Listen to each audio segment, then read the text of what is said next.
going to make the two biggest guys share one mic? Yeah. Got it. But you guys know each other from beforehand. So first question we wanted to discuss today was, anybody who's familiar with sports and experiencing sports has noticed a huge change over the past few years, whether that's Oculus Rift and virtual reality, or going to the game and having things in stadium, apps, all sorts of things pushed to you, watching the game on the couch, in stadium. We've seen a lot of changes over the past few years. Russell, what do you think is coming next? Yeah, I don't know if the mic's good. Yeah, what's been the most interesting thing, I remember the year we actually won the Super Bowl with Seattle was the year we first implemented a lot of our technology. So we had all sorts of things, whether it was tracking us around the field, things that focus more around nutrition, or even just our loading patterns.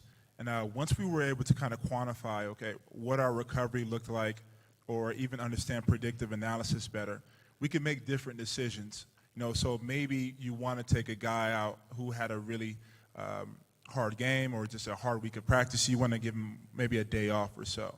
You know, and we were making those decisions, and that year we were probably the healthiest team in the NFL. Great. Joey, what do you think about some of the technologies that you're seeing here in Israel that enable the stuff that Russell was just mentioning?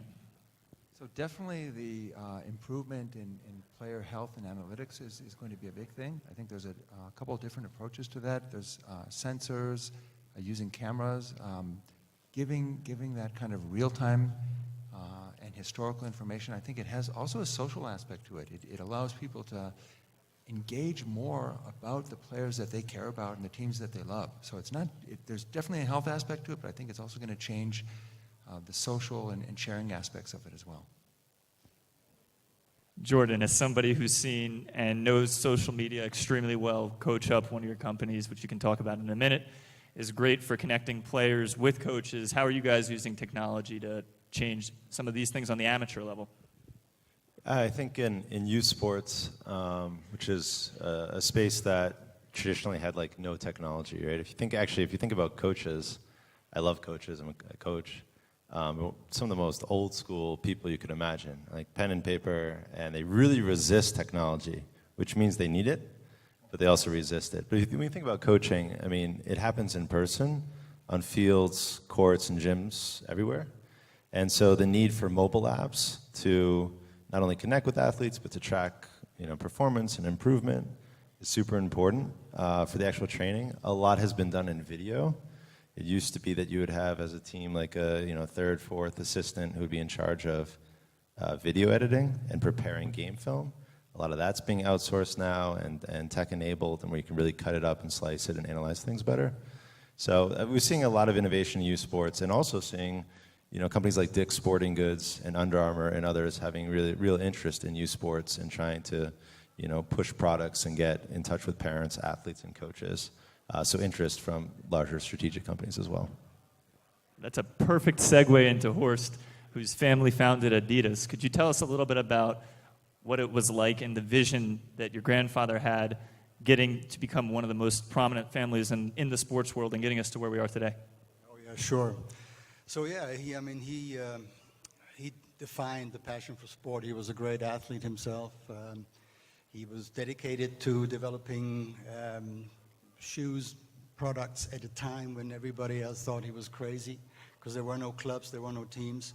But he stuck with it. He was very much a startup, very much an accelerator in a way, and was driven by the passion for sport, was driven by the relationship to his brother, who founded Puma, all in this little place. And he kind of transferred that passion for sport, that dedication to the next generations, including us. And this is where we want to re-engage, is finding out what's going on in the world of sports, finding out these young entrepreneurs and help them.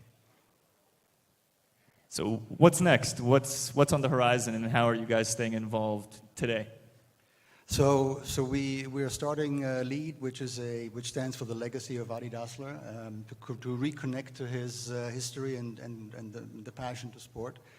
We want to identify these young entrepreneurs, invite them, accelerate them, help them, allow them to make their dreams come through. And we do this globally, and inviting ideas from around the world to join us, and start the first one in Berlin this fall. So we're very excited. It allows us a platform to reconnect after being gone really as a family, after being out of public view for 25 years, gives us an idea or a chance to come back and give back to the sport.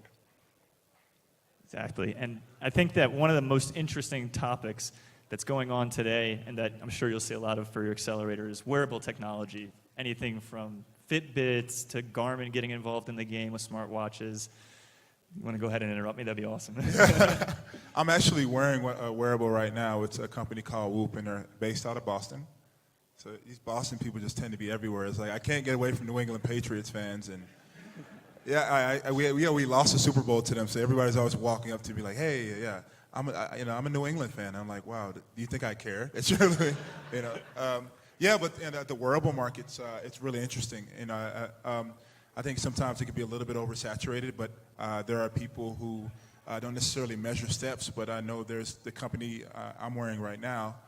They more focus on heart variability, and it's sort of posture on strain and recovery. So they kind of say, okay, well, we can measure your heart variability and make an indication to,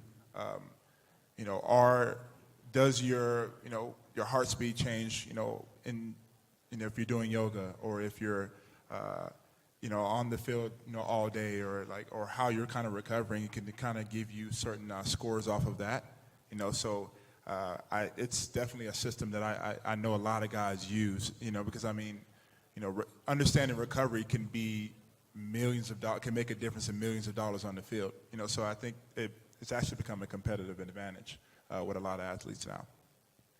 Yeah, and I'd just like to add quickly, it was interesting because wearables is of course, what we all know, the textiles and so on, but it's also in shoes. It's what companies do and the social responsibility that they have. Adidas came out with a shoe that was manufactured from ocean waste. I was in New York recently. I saw a young startup that produced a sneaker completely from CO2. A technology that is not scalable yet, but certainly something that is mind-boggling. So this is, where this goes with the wearables, and the wearables is everything that we wear, is going to be really exciting going forward. So certainly in the consumer market, wearables is here, and it's become very much mass market. I'm still a bit on the fence when it comes to professional sports. I know that in certain scenarios we're encountering resistance. Certainly some of the players' associations don't want at the moment to in-game allow their players to use wearables. That may change. That will probably evolve as the kind of the existing group of players gets older and younger players come in who have used this stuff in their training and have more confidence about it. So I think it's going to happen, and I think there's going to be a couple of different approaches. It's interesting. I've seen a couple companies. There's one in Israel called Physimax, which is using cameras to analyze and give some health indicators. And then at Intel, we've worked with a company called Conduct, which is collecting a lot of player analytics and trying to integrate it. So I think there's going to be a lot of approaches. It's going to take some time to really get that value out of all this data, just like any other form of big data. It's interesting you say that, because I know that's sort of become an issue, as a guy who went through free agency, when you're talking about a player's longevity, and being able to actually measure what somebody's longevity can look like, and making decisions based off that from, if you're a general manager, and, if you can quantify that, a player's slowing down, and he's losing his sort of performance levels, you can make a decision to fire that guy. So I've seen why a lot of players' associations have been resistant to putting their players in that situation. So I know we get really excited about, okay, you can measure this for an athlete or quantify that, but there's this downside to it that it can actually affect his job as well. Yeah, I think the MIT has this conference called the Sloan Sports Analytics Conference, which has become a big thing. I'm not sure if you guys are familiar. Have you heard of MIT's Sloan Sports Analytics Conference? A couple? It's March 3rd. It's coming up. But it's like all the team owners, GMs, players are there.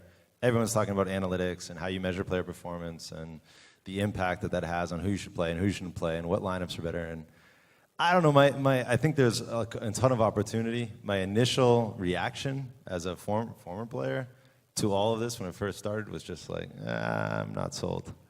And I know a lot of coaches would be like, oh yes, data is so important, it's amazing. And then in private they'll be like, oh my God, I know how to coach.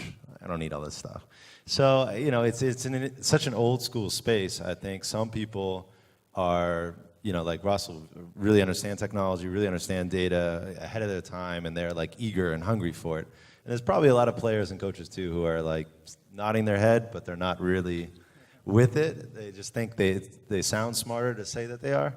So we'll see how it plays out over time. But I think the biggest thing for wearables is how can you take, and sports analytics in general, is how you can take all this data and make it as simple as possible to actually understand, like, what is this thing telling me? I invest in a company called Human, not to plug them, but it's very simple. It tells you when your lactic acid is built up, when you should basically work harder or stop working during your workout. So there's a big button that says, like, stop, continue, harder, slower. And so, like, as simple as we can make it, I think will be important over time so it becomes actionable. So, guys, where do you think the real market is here for wearables? Because we're really just at kind of the 1.0 phase where wearables have had trouble taking off in the past few years because the data is inaccurate. In fact, maybe it was 2 years ago, they said Fitbit was less accurate than accurate. So I think we have a couple entrepreneurs in the room that I recognize that are working to change what wearables kind of 2.0 can look like. How do you foresee teams and consumers using this data, kind of what Jordan was just talking about, to make better informed decisions? And really, who owns the data? Who's going to be the owners of that? I would tend to think that it's going to be commercially more of a success on the consumer side. I think that the branding and sponsorships will come from the professional giving that aura above it. But I just now already see so many people, and I realize it's anecdotal, but that are, whether it's just their iPhones or Fitbits or some of the other devices, really checking and feeling connected to that data. And it might be just an amateur running group, and they go out and do a run, and afterwards they share it and they map it and they look at where they were on the different segments. But people really relate to this. So I think on the consumer side it's going to be a huge hit.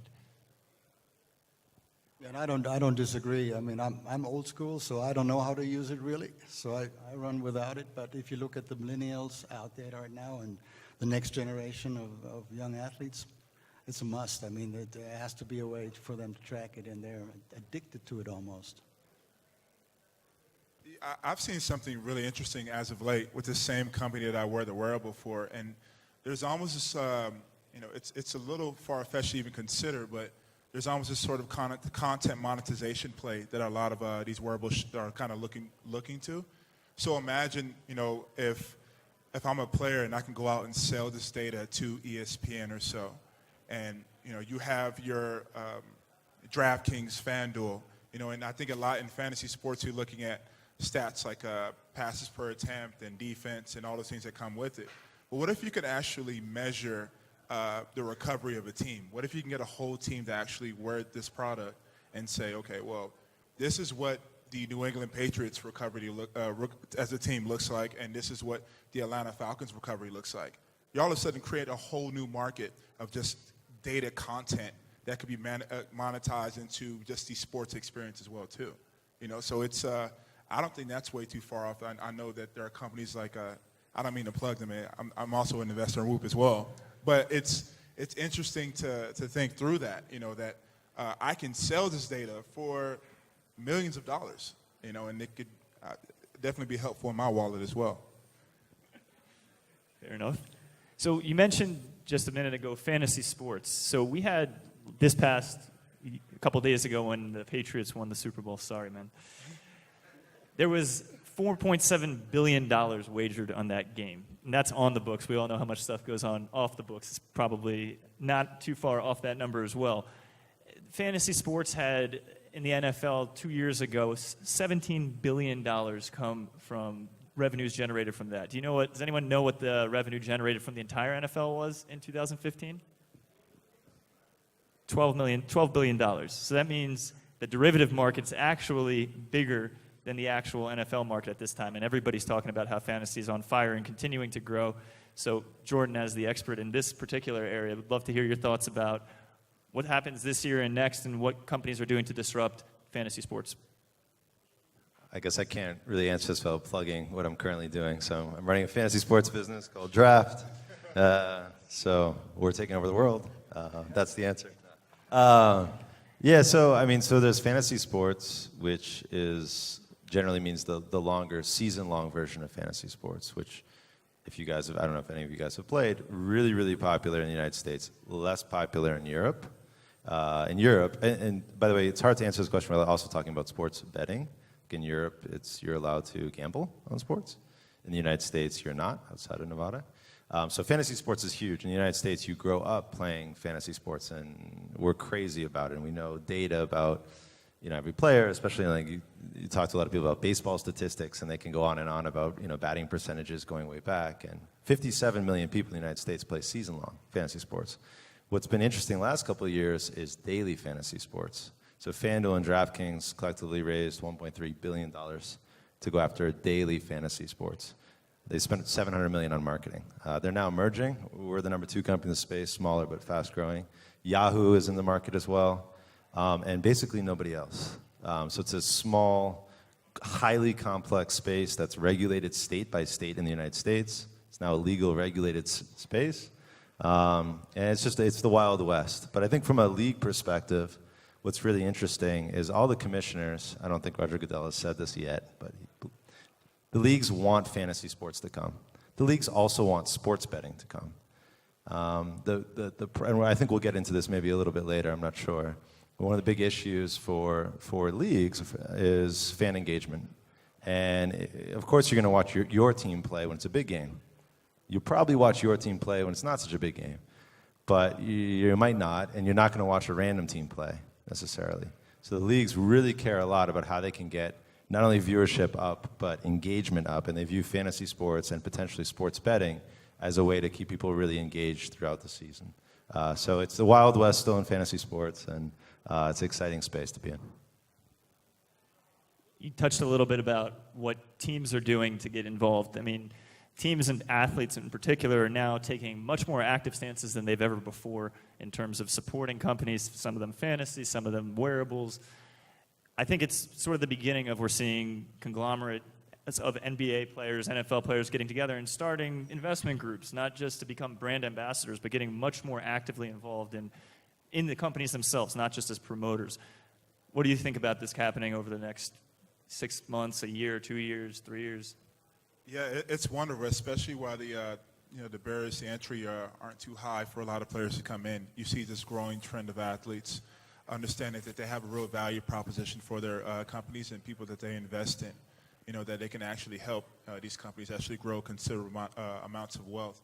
One company I'm an advisor to called StatMuse, and as Jordan was talking about what fan engagement looks like, is most of the companies I'm really interested in, like they're not necessarily, they more touch the sports vertical. Sports isn't necessarily their core business, but I think those are the most interesting ones. With StatMuse, it's an artificial intelligence, natural learning platform.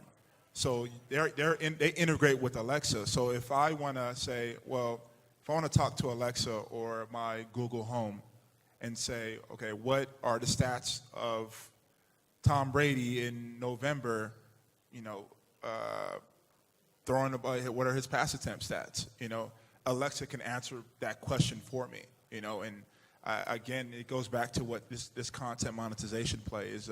What if I can get Tom Brady integrated on the Alexa, right? How cool would that be? So you can actually hear his voice talking about those sort of things, So I think there are just different ways to do it. It's not necessarily going to be our traditional means, but I think ways to engage fans, it's going to be great because it can touch every area or product that we use in our lives. What I'm most excited about, and I think, Russell, you're a tremendous example of this, is players getting involved in the business of sports. And we're seeing it not just with endorsement deals and angel investments, but also, like Kevin Durant went to the Warriors. part of that, I think, was influenced by, Steph Curry is obviously involved with my last company, Coach Up. Clay is doing stuff, Draymond's into it, and the team owners for the Golden State Warriors are tech guys. Mark Cuban from the Dallas Mavericks is a great example. He's done a ton of tech investments. Wick Rusbeck owns the Celtics as a fund, Causeway Sports. So I think it's interesting to see players now really understanding that they have a real role to play while they're playing in the business of sports, and certainly setting themselves up for success after they're done playing. And they have unique advantages because of their celebrity, because hopefully they made some money, because they're really knowledgeable about the space. And if they proactively think about it, like Russell has, build a lot of relationships while you're playing with owners, with players, with entrepreneurs, and you really set yourself up to do well in the space. So I'm really excited to see more and more players get involved and go in on deals with the owners. That's an exciting thing. Slightly different angle from the fan engagement side that I've continuously surprised by is how much what used to be very much a local phenomena of a sports team in its city and the local residents has become so global. There's a huge fan base for the NBA in China.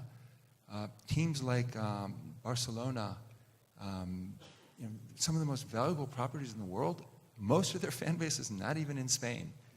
And all these tools are ways then to reach out and to tap into this fan base. And some of them will watch the game, some of them will do things that they'll do other than watching the game. So, the more you can reach out and engage this broadly distributed fan base, it really lifts up the whole market. Yeah, just to add on to that, and I was in China in August, it's incredible. And the NBA is paying for 10,000 courts in China. And Under Armour is opening 500 stores in China. Steph Curry is bigger in China than he is in the United States. China is going to be the largest sports and fitness market in the world within probably 5 years, certainly within 10. I mean, it's incredible to see. The president of the country is a massive soccer fan and is like, we have to grow soccer. And not just at the Olympic level, at the youth level and throughout. The population that they have, it's going to be really interesting to watch China, I think, emerge as a leader in sports and fitness in many categories. Great. So we've covered a bunch of topics, but given the panelists up here and some of the people in the crowd, I would love to, we have about 5 minutes left, I'd love to take a question in the back. Go ahead, stand up.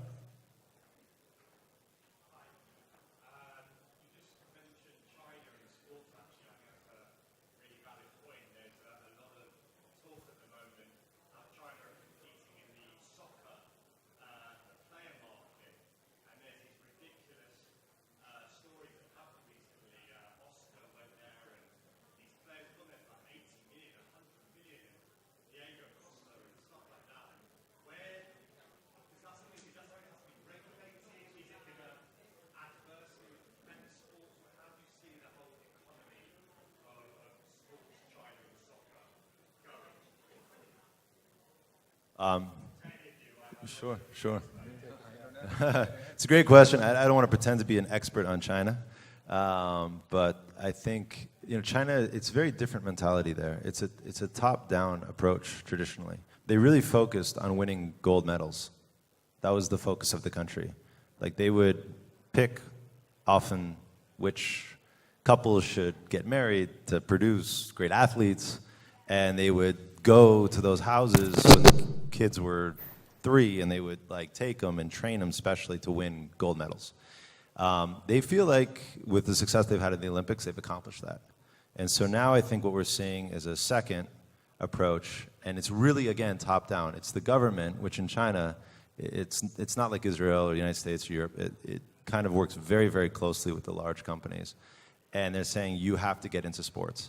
So we're seeing the large companies, you're seeing Tencent, Alibaba has Ali Sports Group. They're making investments in buying teams, not just in China, in European teams as well. They're making massive investments in stadiums and in their professional sports organizations. They're making investments in all areas of business that touch sports. And now they're also really interested in going to the youth level. And they have such massive numbers of people and trying to get more and more active participation at the youth level. It's a very different mentality from just winning gold medals. And we'll see where it goes. Hockey is actually interesting because China's going to be, I think it's 2022, they're hosting the Winter Olympics. I believe that's the case. And they're trying to prepare in hockey in China. And they know nothing about hockey. So, it's very hard for American companies to break into China, and you've seen examples with Uber and other companies that have struggled. It's so different. I think there's a chance that sports and fitness will be different because they really look to the United States in particular as a leader in sports, and they try to emulate. They want to bring U.S. coaches over. They want to bring U.S. athletes. They really look to the United States for leadership there. And so it'll be interesting to see what they do and just how good their sports get over the next couple of years. Go ahead.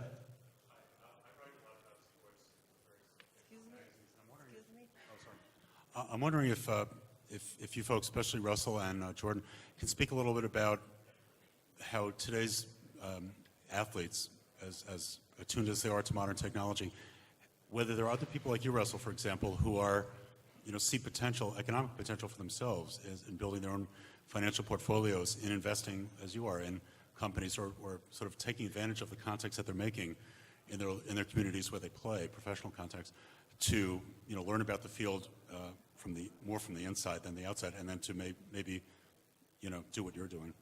In other words, particular players, or do you have conversations with teammates or opponents about these things? Yeah, as much as I love the NFL, it doesn't love you back, right? I think that what players are really starting to understand now, that it's a platform to leverage just your future. You can't help. I know as a player who's going into my 8th year, you can't help but to think about transition. And you want to leverage as many of those relationships the correct way. So I've been able to get involved with some really interesting companies, be able to make some legitimate money off the field as well too. And players you see just this growing trend of players starting to retire in like 2-3 years. Patrick Willis, who was a great San Francisco linebacker, retired after year 7. After the year before going all pro, because they realize it's like it doesn't necessarily have to be life for them. So I'm constantly having conversations about guys, who want to understand financial literacy a lot better and make decisions that are beneficial for their future as well. Yeah, I think there's some great role models. I look at Magic Johnson as someone who's like, I'm so impressed by what he's done. LeBron's investing in companies. Durant invested in Postmates. Steph Curry's been business partner with Coach Up. It's been amazing to work with. Julian Edelman is with us at Coach Up, the Patriots. You're seeing Shane Battier is a friend who's investing, extremely intelligent, has invested in startups, used to play in the NBA.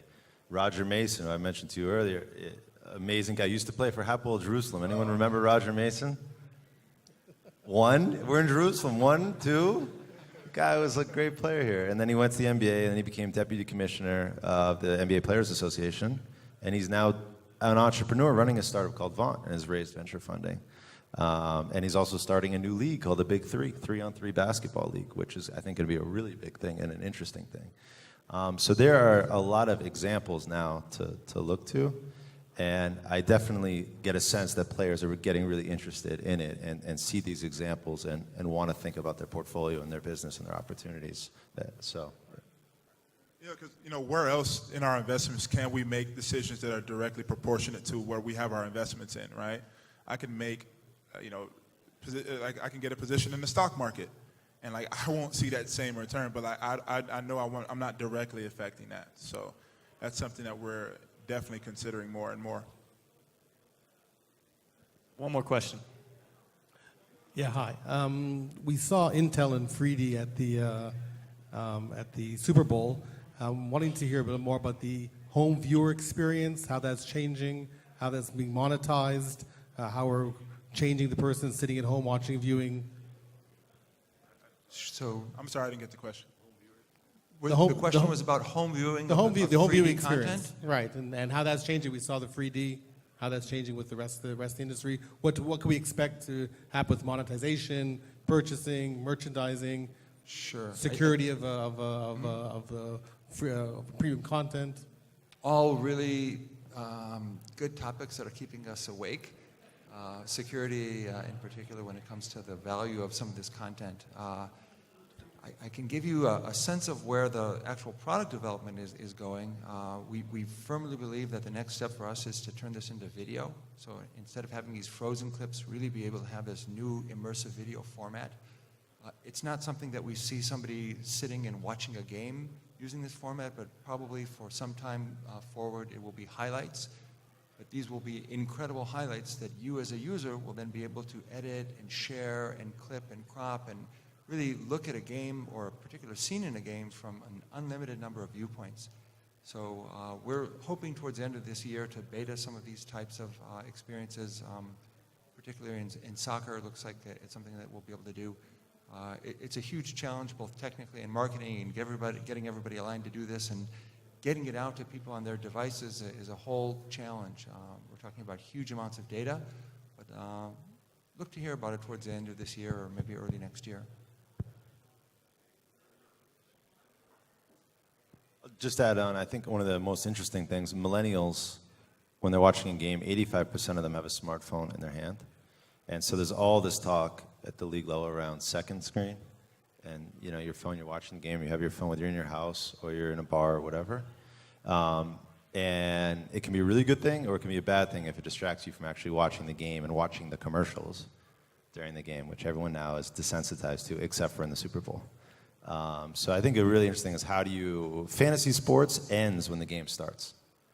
So there's talk about in-game stuff and engagement and betting, whether money or not for money, trivia stuff, different ways that you can keep fans engaged. And the question is this good for our viewership or not? Or is it distracting away from the commercials? And then we have another problem because we're making a lot of money off that. So second screens, in particular with millennials, because that's going to be the demographic that kind of shapes the future.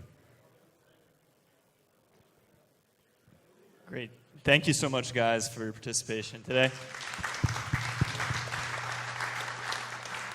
Really good, diverse group from across the globe, literally. Only Joey's based here in Israel. Everybody else came in. Some of your first times here, so just wanted to extend a warm welcome, and we hope to see everybody back and more involved in sports and tech here in Israel.